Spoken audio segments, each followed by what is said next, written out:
Welcome to the world of probiotic foods. This is Cultured Food Life with your host, Donna Schwenk. Welcome, everybody, and thanks for joining me.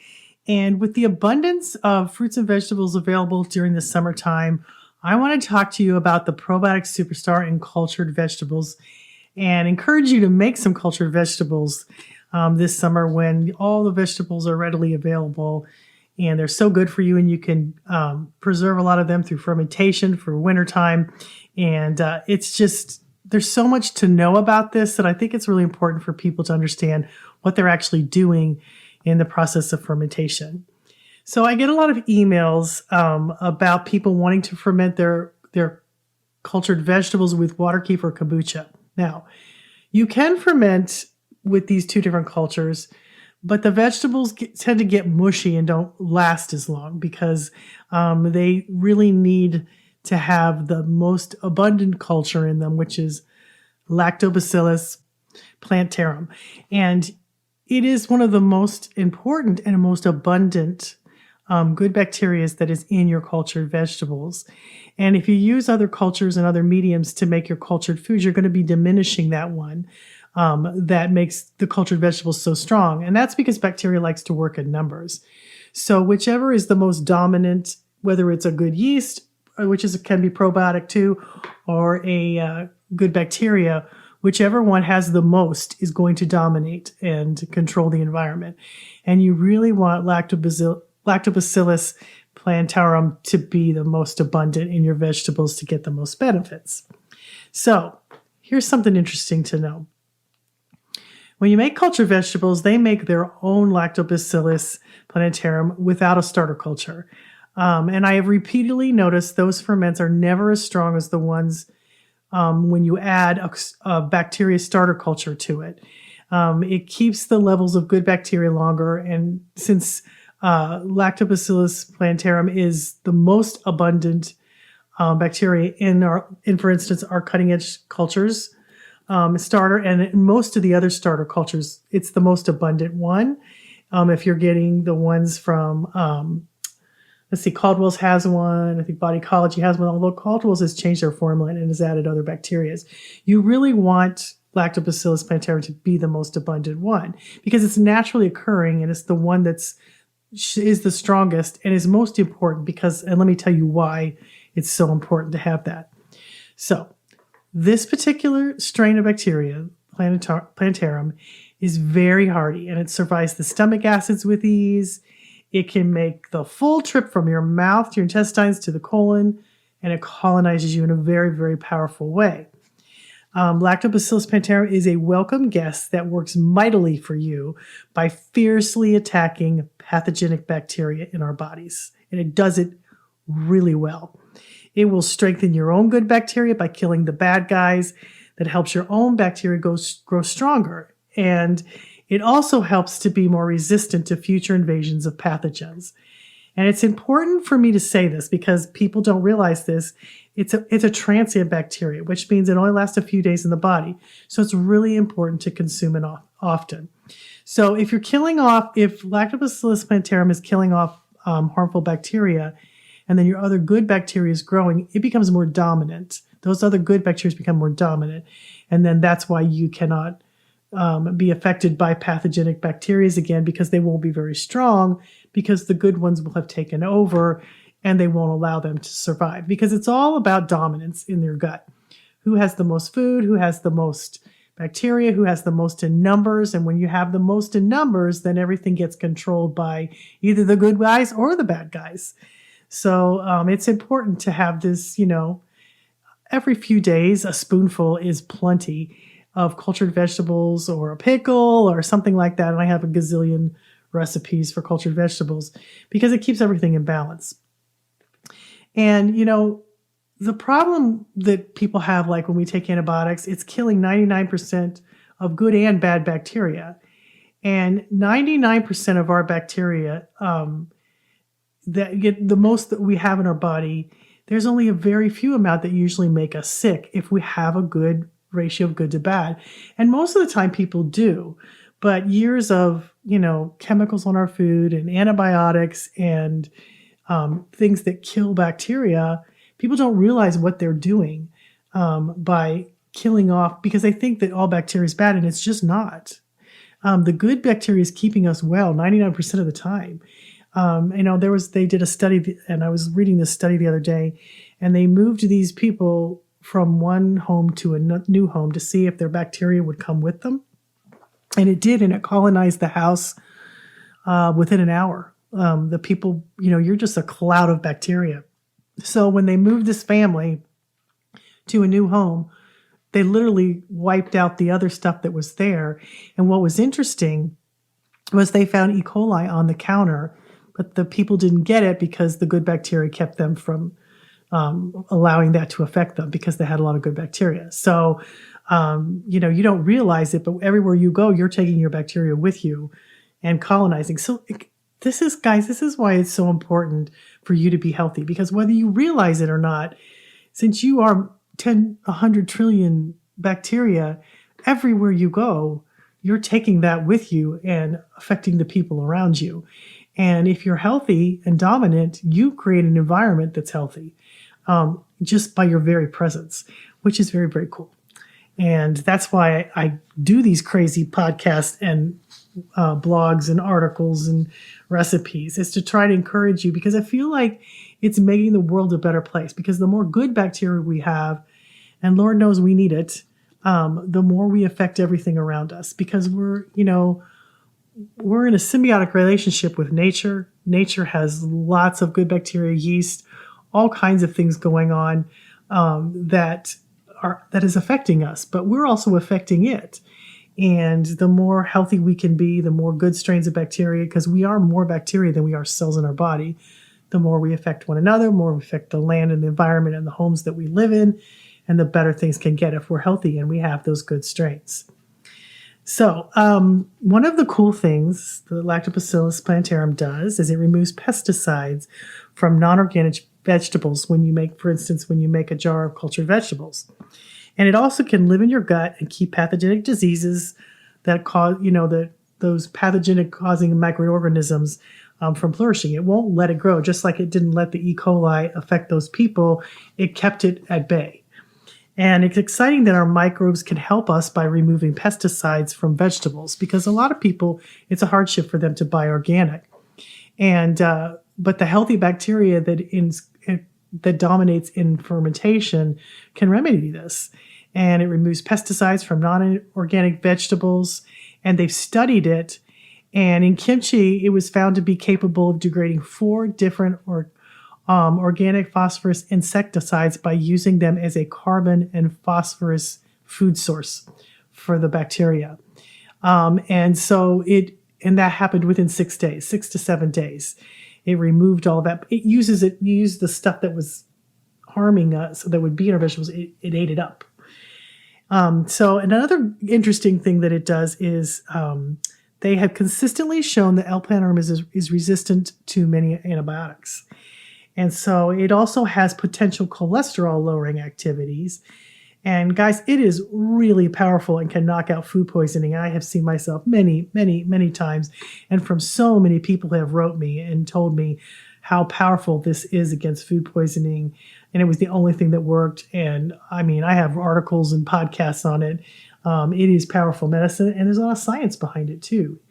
It actually degrades those compounds that is causing you to be sick, and it restores the gut to its former healthy activity just by killing those pathogenic organisms. It is also a very powerful weapon in controlling candida in the body. It's good for treating irritable bowel syndrome, easing symptoms of Crohn's disease, and it also helps with healing colitis. And I have a lot of articles on all of these, which I can put in the link below, so you can read those if you want to hear about those individually, what they do. Now, you can make cultured vegetables with water kefir and kombucha, but the abundance of other strains will get crowded out. And the most important star of the show, which is Lactobacillus Plantarum, is going to, it's going to diminish, and you don't want that. So bacteria likes room to grow and thrive. And with all the other cultures in kombucha and water kefir, I think it's best to stick with cultured vegetables and what they do best.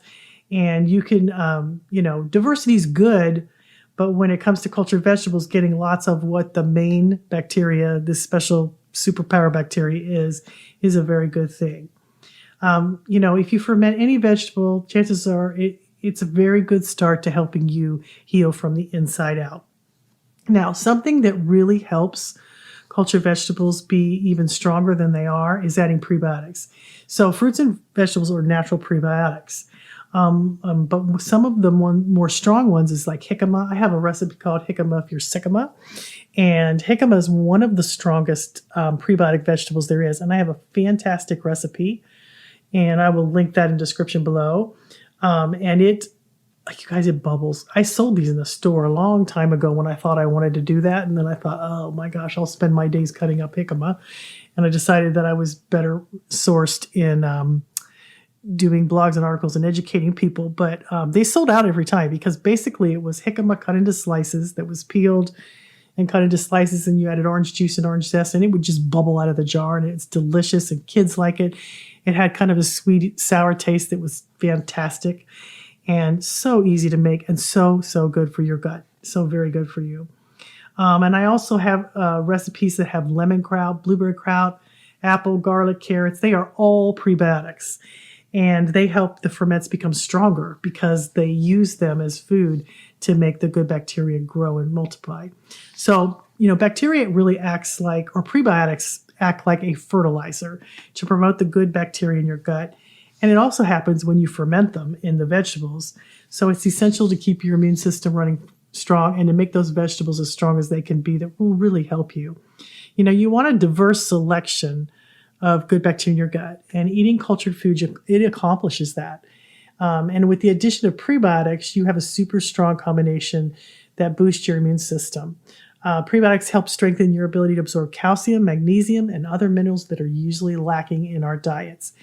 And I have a lot of recipes with prebiotics. I even have a prebiotic powder you can add to your vegetables.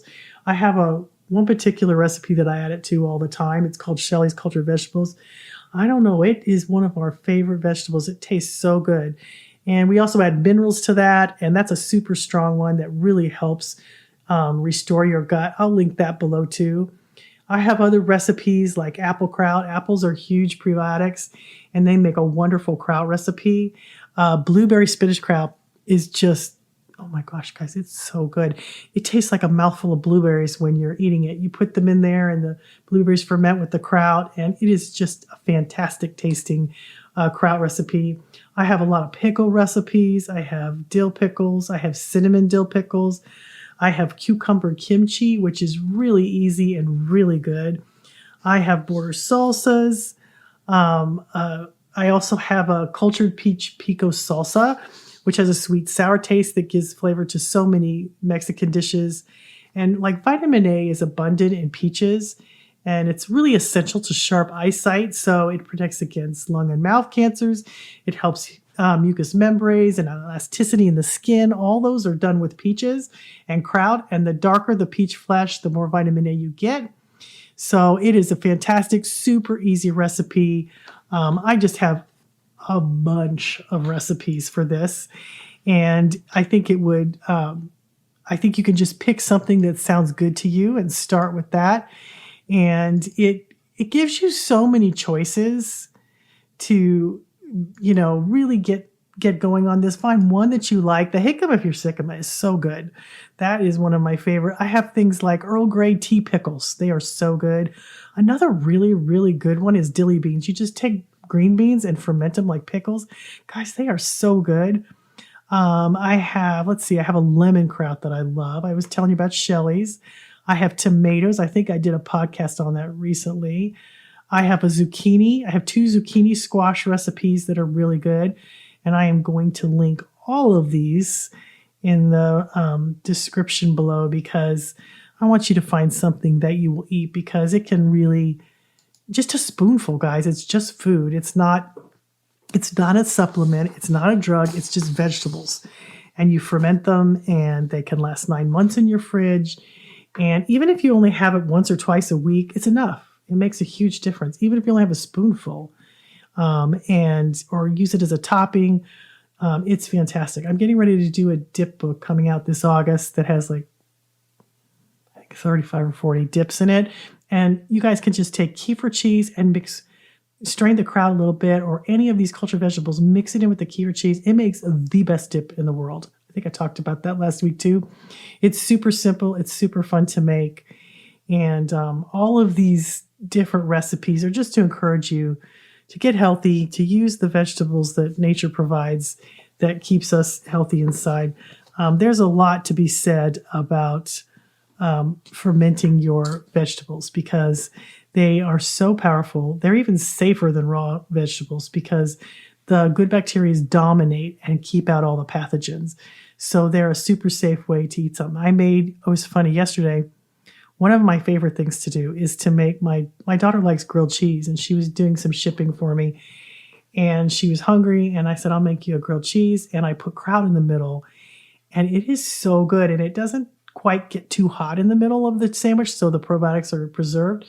But I just put cheese slices on each side and put kraut in the middle. You guys, it is the best sandwich. I know it sounds weird, but it is so good, and it was so surprising to me because I saw this popping up at restaurants. They're now doing it. They have kimchi, grilled cheeses, and things like that. And you can just use any kind of kraut. And it gives it this flavor I can't explain that I think you would really love. And my daughter's kind of picky, loves it, absolutely loves a kraut grilled cheese. That's one of her very favorite things that I make her. So you might try that. It's just summertime, and we're doing things super simple in our house because it's constantly 95 degrees here. So we're constantly having a lot of things like sandwiches and salads, just to make things easier. And we have a lot of cultured vegetables in the summertime. We make a tomato bruschetta that's terrific, that's cultured. And I'm going to give you all those links so you can pick them out. Anyway, I'm just trying to get you to eat some cultured vegetables because they have made such a difference in my life. And they keep things running smoothly. Start out small because they're very, very powerful. 1 spoonful of cultured vegetables is the equivalent to an entire probiotic supplement bottle. And so, the reason I like cultured foods so much better is because they have a little protective halo that when you eat them, they go to the parts of the body where needed. Whereas supplements, probiotic supplements can open up in parts of the body that they shouldn't. And so like in the small intestines and things like that, and you're getting stuff there you don't need. And it's not good for you. It can cause all kinds of problems, whereas food never does that because it's naturally assimilated by the body in the proper way. For years, I took probiotic supplements before I found cultured foods, and they just didn't work very well. They didn't work like they said they would work. And I just, within a month of having cultured foods, I saw the benefits tenfold compared to supplements. And some of them are expensive. I'm not against them. They're just expensive. They don't work as efficiently. I just think it's better to get your probiotics from your food. I think that's the way it's been for, generations and thousands of years. People have fermented their foods to keep things safe and to help heal their bodies and keep them healthy. So that's just my take on all of it. So I'm just going to give you a bunch of recipes and see what you can do with it. Check it out. You can even get cultured vegetables at the health food stores in the refrigerated sections. And on the back of the jars, it'll say live cultures. If you don't want to make them, go buy some. They've got some really good ones. They've got pickles, and you can see if they're probiotic because if they're canned and on the shelves, they're not alive.